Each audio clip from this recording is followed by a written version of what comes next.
Selepas hampir 19 tahun penyampaian berita perdana untuk saya berakhir di sini malam ini. Terima kasih Malaysia, terima kasih semua. Fatil Hidayat Ghazali, selamat meneruskan khidmat di tempat baharu. Dan berita perdana diteruskan dengan Stadium RTM malam ini bersama Nazri Fahmi.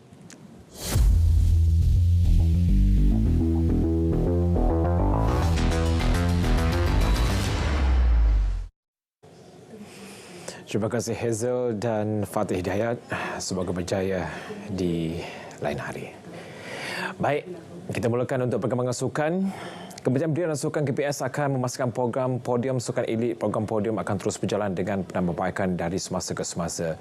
Di mana menterinya Adam Adri Abdul Halim menyatakan antara penambahbaikan yang akan dilakukan seperti latihan, fasiliti dan kejurulatihan. Beliau menyifatkan program berkenaan sebagai platform bagi kesemua atlet yang mewakili negara mendapat bantuan dari pelbagai aspek dan dana untuk bertanding di temasya-temasya luar negara.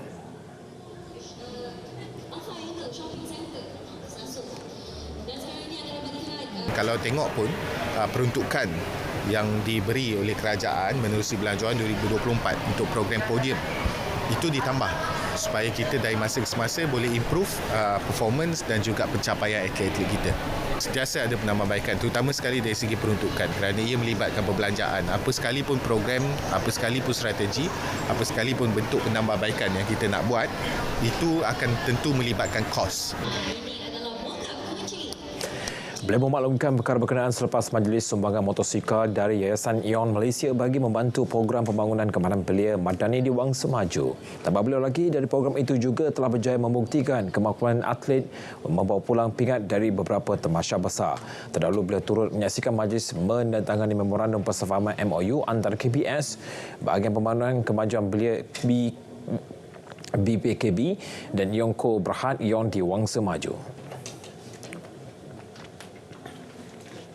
Dalam perkembangan lain, Kementerian Belia dan Sukan KPS dan juga Majlis Sukan Negara akan tetap mengadakan perbincangan bersama Kerajaan Kelantan mengenai pemakaian patuh syariah bagi Sukan Malaysia SUKMA 2028. Itu memang tetap akan diadakan sebab Jawatankuasa dalam penganjuran SUKMA memang akan sentiasa perlu berhubung dan perlu merancang bersama-sama dengan kerajaan negeri. Jadi itu perkara biasa, proses biasa. Soal pematuhan kod pakaian dan juga perkara-perkara yang tertakluk di bawah enakmen negeri itu akan dilaksanakan selaras dengan apa yang kita anggap sebagai kerjasama antara negeri dan juga pusat kita. Menjelang kejuaraan hoki Piala Dunia Remaja Lelaki 2023, skuad negara optimis beraksi dengan cemerlang pada kejuaraan tersebut yang akan membuka tirai pada 5 Disember ini di Stadium Nasional Bukit Jalil.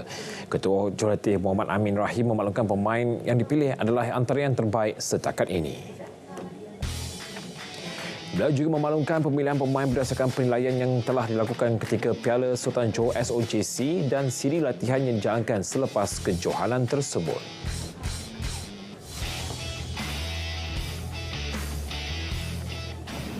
Alright, daripada skuad yang kita ada, daripada 28 pemain yang ada, kita dah trim down kepada 18 yang kita dah pilih, and of course kriteria yang kita lihat adalah of course dari segi kemahiran diorang, dari segi fizikal diorang, and dalam masa sama kita tengok dari segi some special skill lah, especially macam penalti corner.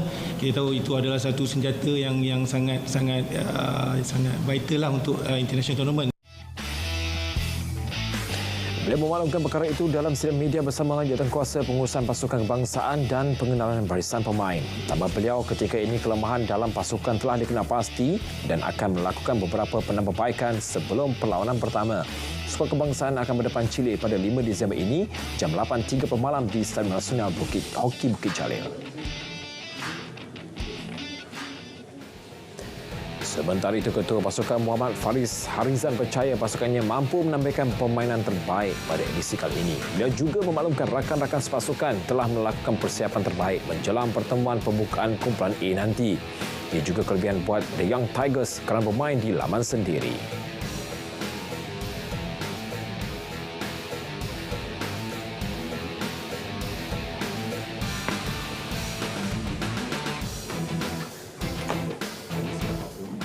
So Saya ada pemain-pemain ke-12 yang akan beri sokongan dan juga semangat untuk pasukan Young Tigers. InsyaAllah pada perlawanan pertama dan seterusnya kita akan cuba yang terbaik dan bagi apa yang kita mampu. Menjelang aksi Liga Super Ahad ini, pengendali skuad The Boss Gaurus Yusri Cekla berharap 3 pemain utamanya segera pulih dan dapat beraksi menentang Sabah FC pada Ahad ini. Ujarnya 3 pemain itu, Azia Nilullah Alias, Luka Mulanovic dan Aiman Khairul Husni kini direhatkan susulan jangkitan influenza selepas pulang daripada menghadapi perlawanan persahabatan di Indonesia baru-baru ini. Tambah beliau, ia sedikit merencatkan percaturannya namun kekal berharap kesemua pemain terlibat dapat pulih dengan segera. Menuju penamat dengan berbaki 2 perlawanan lagi, perlawanan Ahad nanti penting bagi para FC memperbaiki kedudukan dalam carta Liga 2023. Meski sedar ia bukan tugas mudah namun pengendali berusia 47 tahun itu tetap komited memburu kemenangan berdepan anak buah Dato' Ong Kin Swee di tempat sendiri. Perak menghuni tangga ke-11 Liga dengan 22 mata, 1 mata di belakang Penang FC.